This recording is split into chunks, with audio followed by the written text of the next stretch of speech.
So guys, the transfer window's opened, 2-3 weeks now? And a lot of fans are getting itchy feet because they don't think that Chelsea are making enough progress in the transfer market.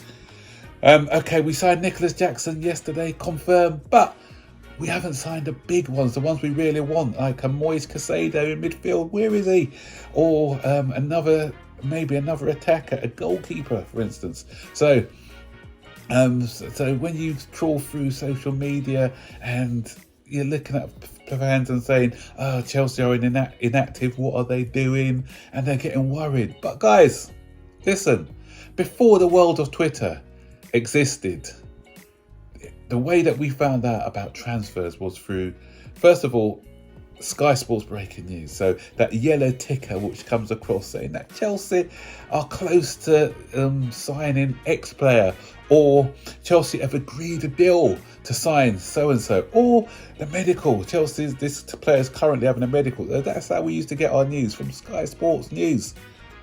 Before that, there was something that all the fans may remember, which is CFAX and Teletext. This was, these were on your television channels. So you used to go to this channel and it had all the news, the news stories, the football news stories. So you used to scroll through there and you'll find out who your side was interested in.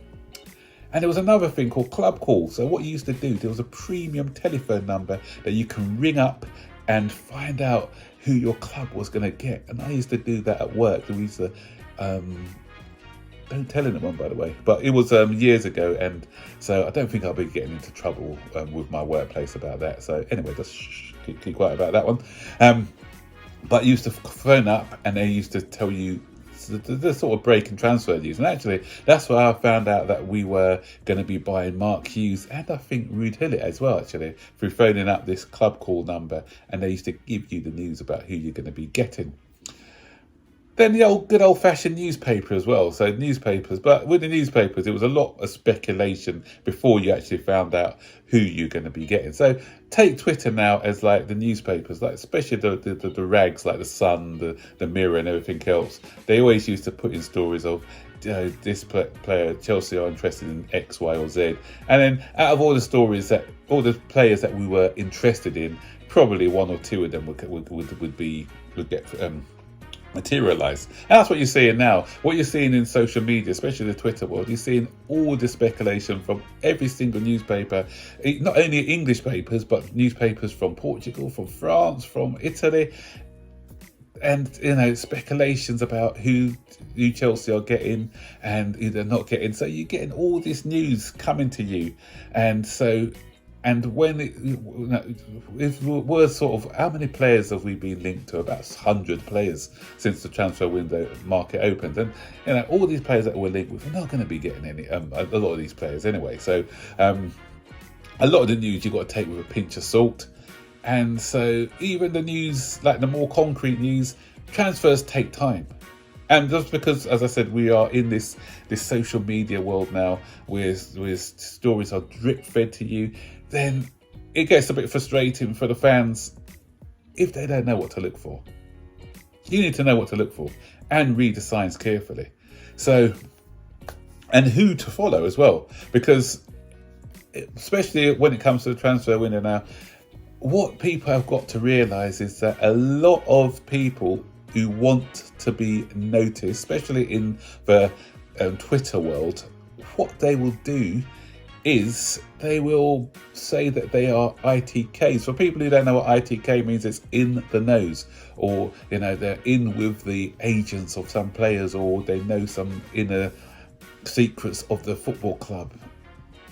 And it works for some people, because I've seen it. I've seen people's followings go from the hundreds to the thousands because they are quote unquote reporting on news. And so people, depending on if they want to believe a story hard enough, then they'll follow these guys and they'll believe these stories. But a lot of these so-called in the nose guys, they can be discounted. They're not credible sources. They'll make you believe they're credible sources, but they're not credible sources, guys. So you have to know who to follow and who not to follow.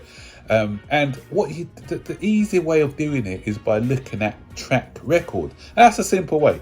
Look at a person's track record, see how many transfers they've got right against how many transfers they haven't got right. And the thing is, not even the most credible of journalists, and the ones I count as credible are people like your David Ornsteins, your Fabrizio Romanos, Matt Law to an extent, but even they are going to get some wrong. And when I say get some wrong, not necessarily get them wrong, but and that's the other thing you've got to look at as well, is when they say, oh, they didn't get that one right. But football, especially transfers, anything is very volatile, so anything can change from one day to the next.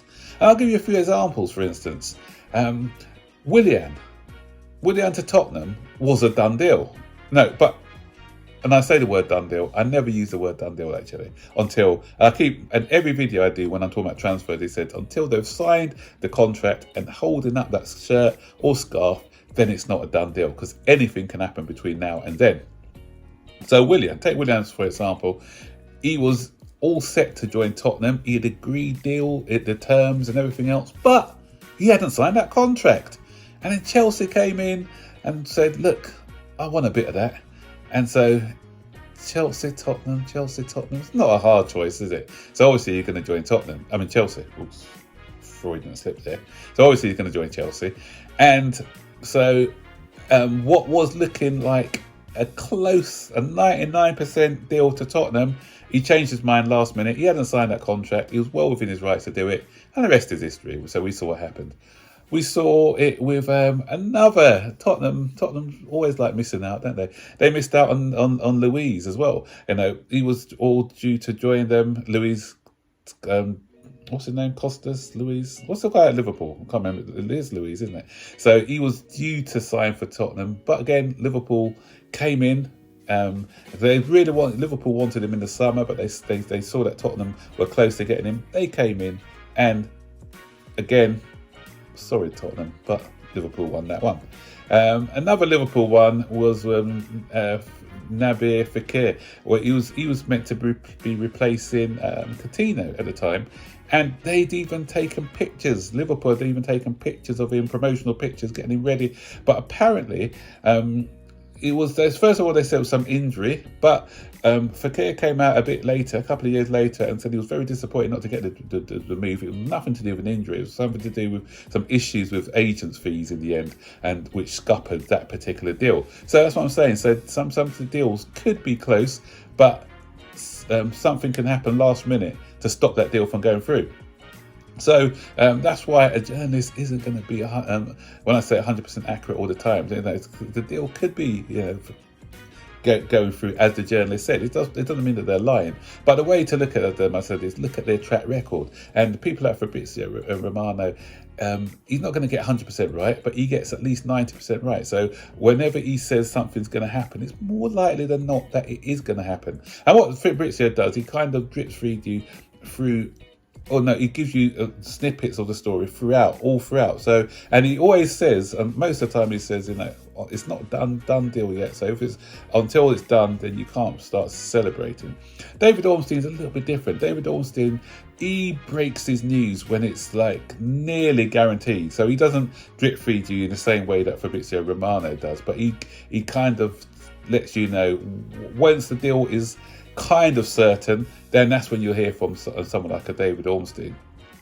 And even Matt Law, I don't think he's got as many ties as he did under when Roman Abramovich was here at Chelsea. So, but he still has his sources as well. And so when Matt Law usually tweets out something for Chelsea, again, his record, as I said, isn't as good as it was, but it's more than likely that something's going to take place when he messages, when he sends something out. So ignore the noise from a lot of the others, especially reports in Italy. Italian reports are notorious for getting a lot of things wrong. I'm not talking about reporters, I'm talking about reports in their newspapers. Di Marzio, I don't really rate him anymore. He used to be quite good, but I don't rate him anymore, and he's got a lot wrong of late, so I don't even take anything what he says as real gospel. And other people like Graham Bailey and people like that, again, it's just a scattergun approach, and sometimes you throw a lot of names out there, you're going to hit the jackpot with one or two of them. But when you're not getting consistently reports consistently right, then no. And what these in the knows do, they're quite smart, and I understand the way they work. What they kind of do, they'll follow all the journalists out there with stories, and they'll start to speculate. And sometimes when you speculate, you've got to speculate to accumulate, as it were. So sometimes you speculate and you hit the jackpot as well. You get one or two right, and then your credibility goes up a little bit. And then they'll edge their bets as well, and then if it doesn't work out, they'll say, well, I did say this as well, or I did say that. So ignore the noise, guys. Ignore the noise from everybody. And just listen out for one or two journalists. And as I said, things don't always have to don't pan out as the way they are. So let's take the Moise Caicedo's story, for instance. I still think we'll get him, and I haven't got no inside sources, by the way, guys, but I just still think we'll get him. But I don't think we're going to be signing him this week, so forget about signing this week. Moise Caicedo, and this is my prediction, and it's just based on logic, basically. Moise Caicedo will be a Chelsea player at the beginning of next week. Why do I say that? It's because just doing some smart thinking here. We are focusing on selling players, which by the end of this week we should have sold at least 5 players, maybe 6. And we're coming up to the end of the month, and what that means is the end of this month, as far as accounting figures go, next in the 1st of July, we're going to have a new set of accounting figures. So if we can get these sales onto this month's accounts, or this year's accounts, which it looks like we're going to be doing by selling all these players before the end of the month, then we get someone like a Moise Caicedo, and he comes into next year's accounts. So that way we're starting with a clean bill of health. So I wouldn't be surprised if a deal has been agreed, personal terms agreed, a deal agreed with Brighton, but the clubs are just holding off until to announce it and make it all official until the beginning of next week. Could be wrong, but those are my thoughts. So that is how to navigate the transfer window now, guys. First of all, don't panic. Not every story out there is a fact. So sometimes you may hear that, okay, Manchester United are after Caicedo, this person out is a Caicedo, Chelsea have pulled out of the race for this person or that person. Don't listen to the noise, guys, because there's a lot of work being done behind the scenes, and I'm confident that we're going to get the players that we need for this transfer window. So what do you guys think? Are you worried about the window? A bit nervous, or are you calm, relaxed, and you think that in the end we'll get our preferred targets? So stick your comments in the section below, and I'll see you guys on the next video. So take care. Bye bye.